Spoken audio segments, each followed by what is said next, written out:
पहाड़ों से घिरे एक छोटे से कस्बे में रामलाल नाम का एक सीधा साधा किसान रहता था। उसके घर में पत्नी सीता और एक ही बेटी गीता थी। गीता पढ़ी लिखी, संस्कारी और मेहनती लड़की थी। उसकी शादी शहर के एक बड़े व्यापारी के बेटे सुरेश से हुई थी। सुरेश का शरीर भारी भरकम था और उतना ही बड़ा उसका घमंड भी। सुरेश अपने मोटे शरीर और पिता की दौलत के सहारे हमेशा खुद को दूसरों से ऊंचा समझता था। शादी के कुछ समय बाद ही गीता ने महसूस किया कि उसका पति अक्सर दिखावे में रहता है और दूसरों को नीचा दिखाने में उसे बड़ा मजा आता है। गीता फिर भी धैर्य रखती और अपने संस्कारों के कारण पति की बुराइयों को सहन करती रहती। ससुराल की पहली दावत। एक दिन तीज का त्योहार आया। इस अवसर पर रामलाल ने अपने दामाद और बेटी को बुलाने का निर्णय लिया। गीता ने पति से कहा, सुनिए, पिताजी ने हमें घर बुलाया है। माँ ने बहुत प्रेम से बुलाया है, चलिए ना। सुरेश हंसते हुए बोला, अरे, तुम्हारे उस मिट्टी झोपड़ी जैसे घर में क्या रखा है? वहां क्या खाने पीने को मिलेगा? मेरे लायक तो होटल जैसी जगह होनी चाहिए। गीता ने समझाया, पिताजी गरीब जरूर हैं, मगर दिल के बहुत अमीर हैं। उनका स्नेह ही असली दावत है। बहुत समझाने के बाद सुरेश ने हामी भरी और सोचा कि चलो ससुराल जाकर ही सबको अपनी शानो शौकत दिखाता हूं। गांव में आगमन। जब सुरेश और गीता गांव पहुंचे तो पूरे मोहल्ले में हलचल मच गई। दामाद साहब बड़ी महंगी कार से आए थे, साथ में बड़े बड़े सूटकेस।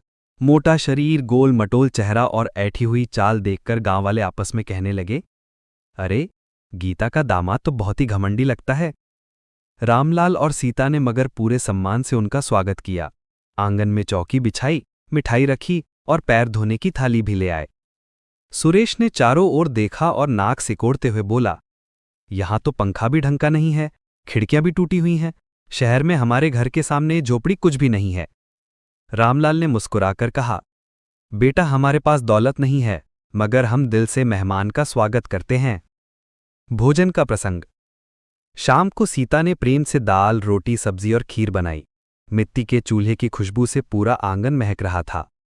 गीता ने पति से कहा, ये मेरी माँ का हाथ का खाना है, आप जरूर पसंद करेंगे।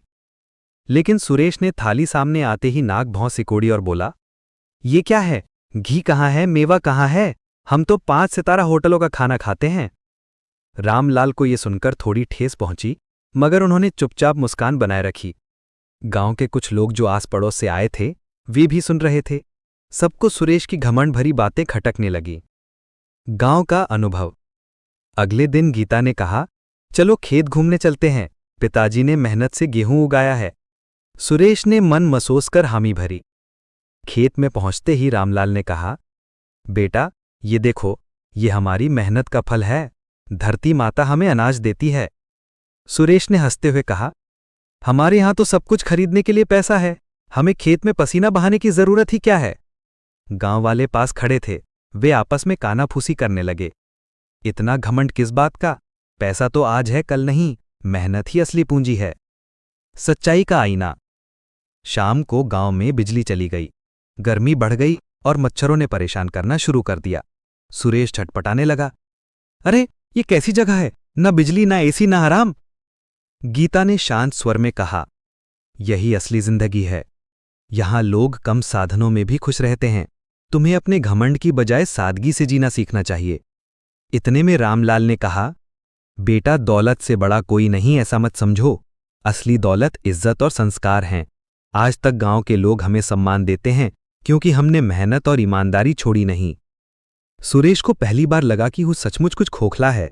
उसकी मोटी तोंद और पैसों का दिखावा इन सच्चे लोगों के सामने बौना पड़ रहा था। बदलाव की शुरुआत। अगली सुबह गांव के बच्चे खेलने आए। सुरेश आराम कर रहा था, मगर बच्चों ने उसे घेर लिया। वे हंसकर बोले, मोटे मामा, हमारे साथ कबड्डी खेलो। पहले तो सुरेश ने झड़का, मगर बच्चों की मासूमियत देखकर वो तैयार हो गया। जैसे ही वो मैदान में उतरा तो कुछ ही मिनटों में हांफने लगा। बच्चे ठहाके लगाकर हंस पड़े, देखो देखो, मोटे मामा तो थक गए। सुरेश को पहली बार अपनी कमजोरी का एहसास हुआ। उसके पास पैसा था, मगर न तंदुरुस्ती, न आत्मसम्मान। गीता ने पास आकर धीरे से कहा, देखा, यही सच है। अगर शरीर और मन स्वस्थ ना हो तो पैसे का कोई मतलब नहीं। सीख। 3 दिन ससुराल में रहकर सुरेश का मन पूरी तरह बदल गया। उसने देखा कि गांव के लोग कम साधनों में भी खुश रहते हैं। वे एक दूसरे की मदद करते हैं, प्यार से बोलते हैं और मेहनत को सबसे बड़ा धर्म मानते हैं। सुरेश ने रामलाल के पैरों में गिरकर कहा, पिताजी, मुझे माफ कर दीजिए। मैं अपने घमंड में अंधा हो गया था। अब समझा कि असली दौलत मेहनत, सादगी और रिश्तों का सम्मान है। रामलाल ने उसे उठाकर गले लगाकर बोले, बेटा, देर से सही मगर तुमने सच्चाई पहचान ली। यही सबसे बड़ी कमाई है।